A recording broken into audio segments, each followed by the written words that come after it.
Olá pessoal, tudo bem com vocês? Eu espero que sim. Eu me chamo Edson Júnior, sou professor de História da Rede SESI Pernambuco e é com muita alegria que venho colaborar com esse projeto muito massa do SESI, que é o Prepara SESI, visando o teu crescimento, visando a construção de conhecimento, visando o vestibular, visando o Enem, visando o SSA, visando o teu futuro. Porque a gente sabe que você, aluno SESI, tem perspectivas e nós acreditamos em todas elas, acreditamos no teu foco, acreditamos na tua potencialidade, na tua força de buscar conhecer cada vez mais, tá bom? E hoje eu escolhi um tema muito massa para a gente trabalhar, que é bem recorrente no Enem, no SSA, que é o tema referente às primeiras décadas da República no Brasil. Também conhecido como Primeira República, mas nos termos mais antigos, podemos chamar de República Velha ou também aquela divisão lá de República da Espada e República Oligárquica. Então vamos embora cair para dentro desse assunto que é muito massa e tenho certeza que vai te ajudar a se desenvolver ainda mais no Enem e no SSA, tá bom? Eu vou apresentar aqui a minha tela para você, só um momento. Pronto. Então eu vou iniciar trazendo para vocês aquilo que eu falei, o nosso tema sobre as primeiras décadas republicanas no Brasil. Vamos lá. Antes de a gente entender um pouco sobre essas primeiras décadas, eu preciso lembrar para você o que é uma monarquia e o que é uma república, tá? Para quem não lembra, monarquia é um governo, é um sistema de governo em que o país, no caso o reino, o império, é governado por uma família, por um monarca, no título de rei ou de imperador. E esse poder ele vai passando de pai para filho, ele é hereditário, ele se perpetua na família. Por isso, dentro de uma monarquia, existe geralmente uma dinastia, um governo de uma família. No caso do Brasil, Dom Pedro II foi o último imperador. Nós tivemos Dom João VI, que era príncipe regente de Portugal, a família real fugiu para cá, para o Brasil, em 1808, ele trouxe Dom Pedro I e toda a corte, e aqui eles se estabeleceram, tá? Depois de Dom João VI, a gente tem a proclamação da independência do Brasil e o início do primeiro reinado com Dom Pedro I. Depois, um período sem imperador presencialmente no poder, que é o período regencial, porque Dom Pedro II tinha o quê? Seus 5 anos de idade, quando o pai saiu e foi para Portugal, tá? E aí vem, depois disso, o segundo reinado, que tem início com o golpe da maioridade, para acontecer a proclamação da República em 15 de novembro e ter início esse período que é o republicanismo, tá bom? Só preciso explicar para você o seguinte: durante muito tempo a população brasileira quis a proclamação da República, tá? Inclusive, muitos estados, como é o caso de Pernambuco, já tinham proclamado a República, mas foi abafado pelos poderes imperiais, vamos dizer assim, pelo exército do imperador. Só que aí, em 15 de novembro, a coisa ficou inevitável, você sabe, vai ver isso, ou já viu em outro vídeo, que é quando o Brasil se torna definitivamente, pelas mãos dos militares, uma república. Mas o que é um sistema republicano? Republicanismo é a ideologia a qual uma nação é governada como uma república. E o chefe do Estado é indicado por métodos não hereditários, ou seja, o poder não passa de pai para filho. Preste atenção nesse primeiro bizu. Numa república, tá, existe a democracia e o povo escolhe quem é o seu chefe, o chefe do executivo. Uma vez que o poder aqui é dividido em 3, executivo, legislativo e judiciário. Lá no período imperial, no Brasil, ainda tinha o 4º poder, que era o poder moderador, mas a gente sabe perfeitamente que o poder moderador era mais para que o imperador tivesse o domínio, o controle de absolutamente tudo. Então, na república, o poder não é hereditário, tá bom? E, frequentemente, ele é escolhido por meio de eleições. Detalhe, a eleição pode ser direta ou indireta. Segundo o bizu da aula de hoje, qual a diferença, Júnior, de uma eleição direta e uma eleição indireta? A eleição indireta é aquela em que o povo não participa, quem escolhe são os deputados. É a Câmara, é o Congresso, tá? É o Parlamento que escolhe o líder do Executivo. Aconteceu isso várias vezes no Brasil, na história do Brasil, tá bom? E a votação direta, a eleição direta, é a que o povo vai às urnas, como acontece hoje em dia, e escolhe os chefes, né, do executivo, também os representantes no legislativo, só não no judiciário, beleza? Então, preste bem atenção. Se você vê uma questão no Enem, no SSA, que fala Primeira República, tá? Saiba que é o início da República no Brasil, que engloba dois momentos que muitos historiadores chamam de República da Espada, que eu vou explicar já já, e República Oligárquica. Os primeiros anos da República Oligárquica, joia? Então, o texto diz aqui pra gente, ó, toda a Primeira República pode ser dividida em 3 grandes fases, conforme estabelece o professor Marcos Napolitano, né, no seu livro Primeira República, Consolidação e Crise, na sua aula, tá? Que também é fruto de textos, de livros. Então, ele vai falar que se divide em 3 partes, e é muito importante você entender isso. A primeira parte é a consolidação. Né? E a consolidação da Primeira República no Brasil aconteceu de 1889 a 1898. Júnior, o que é esse primeiro momento, a consolidação? Diz o texto, período marcado pela consolidação das estruturas políticas e econômicas da Primeira República, foi assinalado por crises na política e na economia, ou seja, é o começo.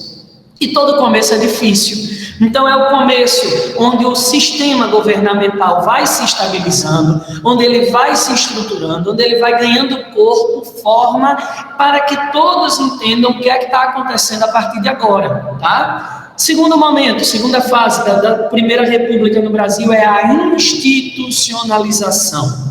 O que é a institucionalização? É o período no qual a estrutura política da Primeira República, que é o tema que nós estamos trabalhando, tá? Estava devidamente consolidada. Tá? Aqui se definiram políticas como a dos governadores e a do café com leite, que a gente vai ver já já. Então, esse período aí da institucionalização é como o seguinte: o carro pegou movimento e agora está embalado, não para. Tá? Está acontecendo o processo político dentro da Primeira República.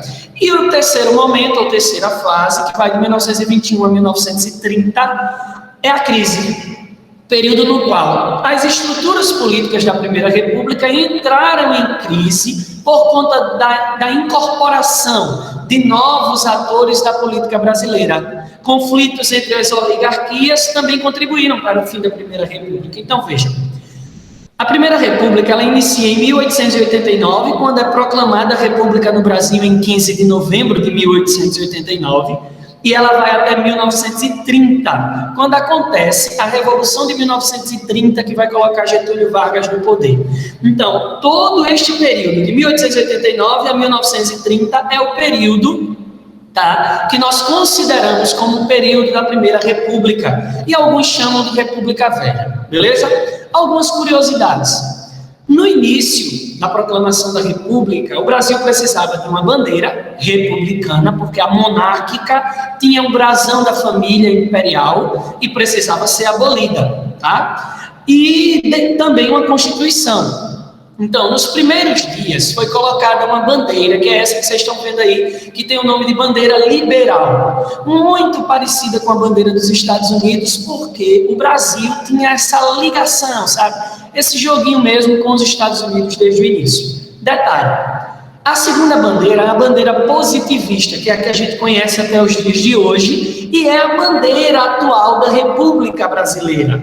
Uma coisa interessante é que a bandeira monárquica, ela também é em verde e em amarelo, porque uma cor simbolizava uma casa real de Portugal e a outra cor simbolizava outra casa real, uma vez que a realeza portuguesa é fruto de 2 casas reais, entendeu? A união, aqueles casamentos arranjados, aquelas coisas que só uma monarquia conhece muito bem para se manter no poder. Quando as bandeiras do Brasil, né, tanto a liberal quanto a positivista que a gente tem até hoje, foram criadas, as cores foram mantidas, mas o significado alterado. O verde representando as nossas matas e o amarelo as nossas riquezas. E no meio, no caso da bandeira positivista, né, a frase ordem e progresso, justamente para dar uma ideia de liberdade, uma ideia iluminista, tá certo? Como diz aí o slide, a Primeira República foi iniciada já com a proclamação da República em 15 de novembro de 1889. Lembre, de 89 a 1930. Esse é o período da Primeira República que muitos, você pode ver lá na questão do Enem, ó, considerando a República Velha. Opa, República Velha, não estudei isso. É a Primeira República, tá? Só que os termos mudam de historiador para historiador, beleza? Dentro da Primeira República existiram dois momentos, tá? Duas fases. A República da Espada, que foi logo no comecinho da proclamação da República, quando o Brasil foi governado por militares, galera. O primeiro presidente do Brasil, o que deu o golpe militar, né, em Dom Pedro II, e tomou o poder e proclamou a República, o Marechal Deodoro da Fonseca, era pertencente às Forças Armadas Brasileiras. Então, por isso que o primeiro momento é chamado de República da Espada. Ele governou o Brasil, o Marechal Deodoro da Fonseca, depois renunciou, e quem assumiu foi o seu vice, que também era militar, o Marechal Floriano Peixoto, tá bom? Então, vamos ver algumas características para você entender sobre a República da Espada. Os militares tiveram bastante influência nos primeiros anos da República, ou seja, um governo militar. Já me lembra que é um governo autoritário, centralizador.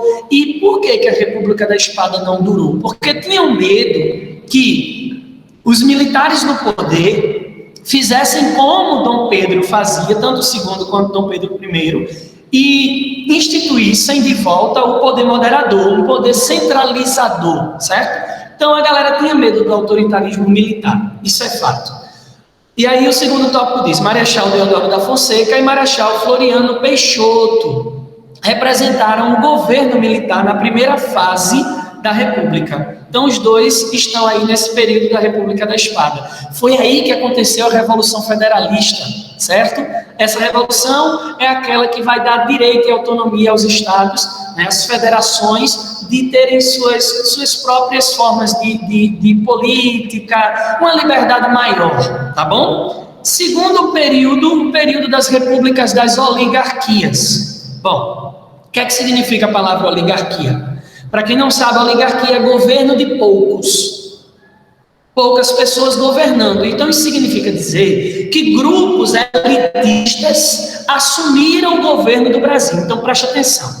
Toda vez, outro bizu, toda vez que você for ler uma questão que tiver lá, república oligárquica, lembre, famílias ricas no poder, certo? Divisão social injusta. Imagine isso aí, pense nisso.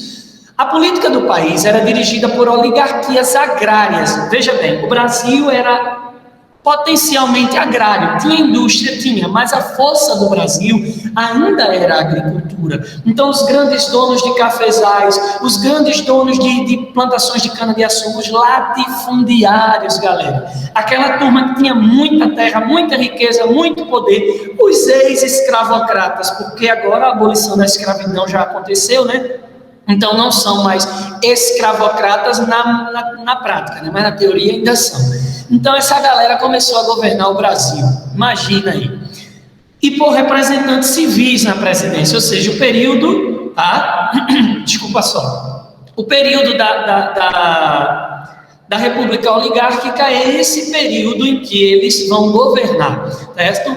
A galera, a turma mesmo elitista do Brasil e agrário, beleza? Sigamos. Esse mapa mental vai ajudar você a entender um pouco de como foi a política dentro da República, da Primeira República como um todo. Ele vai estar disponível para você, os slides eu vou enviar e você vai poder estudar por ele, tá bom?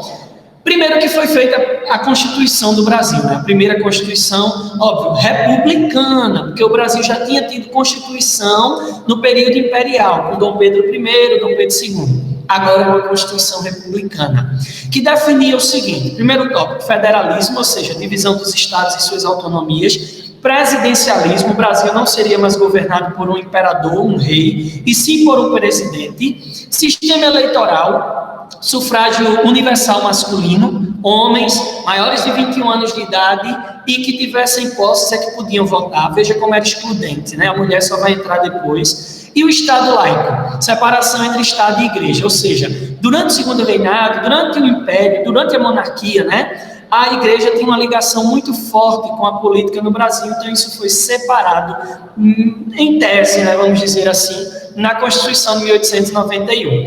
E aí entram alguns tópicos dentro da política do Brasil. Política dos governadores, que foi criada por Campos Salles. Campos Salles foi o segundo presidente civil, tá? Segundo presidente civil do Brasil. E o que era a política dos governadores, ou também chamada de política dos estados? Uma troca de favores. O presidente favorece os governadores, que em troca vão favorecer os coronéis, que eram os donos de terras, aqueles latifundiários, sabe, ferrenhos, e os coronéis obrigavam o povo a votar nos governadores e automaticamente também nos presidentes, ou seja, uma troca de favor simplesmente eleitoreira, tá? Isso significa dizer que ainda hoje na história do Brasil, tá, na construção histórica da política do Brasil, essa troca de favor não se dá assim tão descaradamente. Mas a gente vê que existe muito apoio político que é nessa estrutura, tá bom? Segundo, política do café com leite. Duas oligarquias, dois estados principais do Brasil governando a presidência, São Paulo e Minas, numa alternância no poder, tá? São Paulo de 1800 ficava no poder um tempo, depois Minas assumia e fazia essa troca. A política do café com leite durou de 1898 a 1930, praticamente quase todo o período aí da Primeira República, tá bom? E por último, que a gente também vai ver, coronelismo mais clientelismo. O que é isso? Coronelismo, o poder dos coronéis dentro de suas terras, o controle local dos coronéis, e o clientelismo, voto em troca de favores. Você está precisando de quê? De uma roupa? Eu te dou a roupa, você vota no meu candidato. Ah, professor, isso ainda existe. Isso é muito frequente. Sim, tá? Vamos lá. Características da República das Oligarquias. O poder político passou a ser controlado pelas oligarquias rurais. República do café com leite, ou seja, a galera que tinha esse poder agrário era quem controlava o Brasil dentro da República Oligárquica. Acordos e alianças entre presidentes e governadores dos estados, chamada de política dos governadores ou política dos estados, que foi do presidente Campos Salles, que eu acabei de falar, e a prática do coronelismo, República dos Coronéis. Política dos governadores. O próprio presidente Campos Salles, em 1898, quando cria a política dos governadores, ele intitula de política dos estados, porque ele percebeu que o poder da presidência vinha dos estados, uma vez que a Constituição dava liberdade aos estados. Então era preciso ter esses governadores apoiando o poder executivo na República para poder governar, beleza? Então havia essa troca, essa barganha política entre presidente e governadores, que fazia essa mesma barganha com os coronéis, né, prefeitos, e vice-versa, em troca de favores, de obras, de construções e por aí vai. Joia? República do café com leite, ou do café com café. Professor, por que do café com café? Porque tanto São Paulo quanto Minas Gerais eram excelentes produtores, enormes, grandiosos produtores de café, certo? O leite, ele aparece aí como uma espécie de quebra, porque São Paulo ainda produzia mais do que Minas. Então, pega aí o segundo, vamos dizer assim, a segunda atividade econômica mais desenvolvida em Minas, tá? O que era a política do café com leite? E note, é a quebra da política do café com leite em 1930 que vai acabar com a República Oligárquica, com a Primeira República. Por quê? Era a troca entre São Paulo e Minas. São Paulo passava 4 anos no poder como presidente e o vice era um mineiro. Nas outras eleições, o presidente era um mineiro, o vice era um paulista. Eles ficavam alternando. Professor, e os outros estados apoiavam a força desses dois para, em troca, receberem benefícios. Joia? A Primeira República acaba justamente quando há uma quebra desse pacto e isso não vai para frente. Aí começa a Era Vargas, beleza? Coronelismo e clientelismo. Eu coloquei 2 charges aqui para você entender melhor. O coronelismo era justamente o poder dominador dos coronéis, dos ex-escravocratas, né, que ainda tinham esse poder latifundiário e governavam o Brasil, mesmo que às escondidas eles controlavam tudo. É aí no coronelismo que vai acontecer aquilo que a gente chama de voto de cabresto, a obrigatoriedade, as fraudes nas eleições, pessoas que já morreram votando porque o coronel mandou, não que a pessoa fosse lá, né? O morto não vota, mas alguém votava por ele, o voto contabilizava, porque o candidato do coronel tinha que ganhar as eleições. Outro ponto interessante é que o lugar que o coronel governava se chamava de reduto eleitoral, né? O curral eleitoral, porque o povo era tratado como burro. Por isso que na charge ele está puxando aí como voto de cabresto, vai votar em quem eu quero. E o clientelismo é, eu pago e você vota, a troca de favores, tá bom? A economia na República Oligárquica era baseada no café, ainda era a força principal. E esse café fazia com que essa elite latifundiária ainda controlasse o Brasil, dominasse o Brasil. E dominando o Brasil, essa elite latifundiária ainda tinha um poder total em cima, vamos dizer assim, em cima das realidades, tá? Em cima das realidades políticas, das realidades administrativas do país. Isso significa dizer que a gente tem uma elite agrária governando o Brasil, beleza? E aqui, para a gente terminar a nossa aula de hoje, tá? Que eu espero que vocês estejam gostando, algumas revoltas e movimentos ocorridos na Primeira República. Eu não tenho como detalhar, porque são muitas, mas saiba, todas essas revoltas, tanto as que aconteceram no lado rural, quanto as que aconteceram no lado urbano, foram revoltas que tiveram uma espécie de cunho, né, um motivo basicamente único, geral.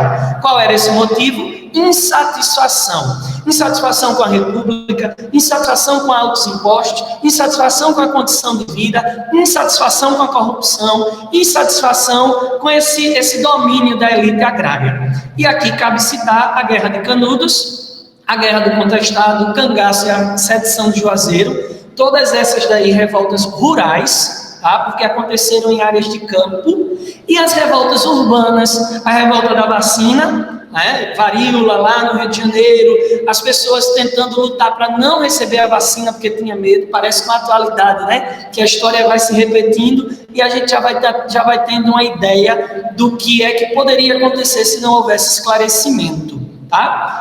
Revolta da Chibata, os marinheiros contestando porque apanhavam mesmo, e a maioria desses marinheiros eram ex-escravos. O tenentismo, o movimento operário de greve e a Semana de Arte Moderna, que também veio para quebrar toda aquela ideia antiga que a gente viu no período anterior à Primeira República, que é o período imperial, beleza? Pessoal, além dos 3 quesitos que vocês vão responder, vai ajudar muito vocês vão tirar uma nota muito boa, eu tenho certeza, tá? Eu vou responder essa questão do SSA 3 com vocês, tá? Que é muito pertinente para a gente entender. As questões de lá são do Enem, beleza? Observe a imagem a seguir. Você tem aí alguém puxando o outro para a urna, bem típico, né? Tá na cara. Quais as principais causas sociopolíticas do movimento retratado pela charge? Veja, ele não está perguntando o que é que a charge está mostrando. Ele pergunta a causa, tá, desse fato aí que a charge mostra. Então, messianismo e reforma agrária, nada a ver. A gente não tem nada de divisão de terras aí, nem de um profeta aparecendo para a turma, como foi Canudos com o Antônio Conselheiro. Letra B, crise do império e abolição da escravatura, nada a ver também, tá? Letra C, quebra das oligarquias e democratização do voto. Como é que é democratização? Se a pessoa está sendo obrigada a votar e possivelmente em quem naquela pessoa que o mandatário, né, obriga. Letra D, sufrágio masculino e arcaísmo da estrutura fundiária. Sim, letra D é a resposta correta. Por quê? Sufrágio masculino, se você ver quem está votando é um homem, mesmo que obrigado. E arcaísmo da estrutura fundiária, arcaísmo é passado. Então, a estrutura política e econômica era antiga e estava muito defasada. Beleza, pessoal? Eu espero que vocês tenham gostado, tá? Deixa eu tirar aqui minha tela. Fui bem rápido, fui bem sucinto, porque é isso que a gente precisa fazer para focar no Enem e no SSA, tá bom? Contem conosco, Prepara SESI está aí para fazer você, aluno, focar ainda mais nos teus objetivos. Anota os bizus, veja o vídeo quantas vezes você precisar e estamos aqui para tirar dúvidas, tá bom? Arrebentem, acreditem, esse momento vai passar, tudo isso vai passar e a pandemia só vai estar nos livros de história mais para frente e nós vamos vencer. Então, foco e objetivo sempre em mente para seguirmos juntos, beleza? Muito obrigado, tenham um estudo muito frutuoso e saibam que contamos com cada um de vocês, tá bom? Muito obrigado e um abraço. Tchau, tchau, gente.